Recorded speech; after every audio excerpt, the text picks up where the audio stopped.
معاملات خدا کے سپرد کر دینے والوں کو پھر اپنے فیصلوں پر کبھی افسوس نہیں ہوتا۔ دکھ حد سے بڑھتا ہے تو راتوں کی نیند اڑ جاتی ہے، پھر وقت تہجد آنکھ بھلے ہی سو جائے پر دل نہیں سوتا۔ کوئی تو بات ہے جو پس پردہ چھپی ہوئی ہے، ورنہ بلا وجہ تو کوئی بھی شخص سجدے میں گر کر زار زار نہیں روتا۔ نصیب کے بچڑے اکثر مل جاتے ہیں، مگر جو اپنی مرضی سے رخصت ہو جائے وہ پھر واپس کبھی نہیں لوٹتا۔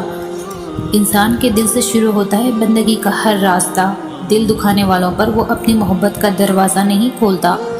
خدا کی محبت انسان کو ہر طلب سے پاک کر دیتی ہے، پھر وہ اپنی عبادات کو تسبیح کے دانوں میں نہیں پروتا۔ اس کی رضامندی کے سامنے نصیب بے بس ہو جاتا ہے۔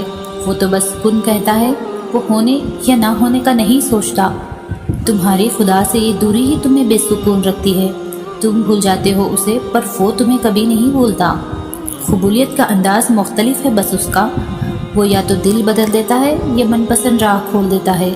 وہ معاف کر دیتا ہے، وہ تھام لیتا ہے، وہ عرش تک پہنچ جانے والی دعائیں واپس نہیں موڑتا۔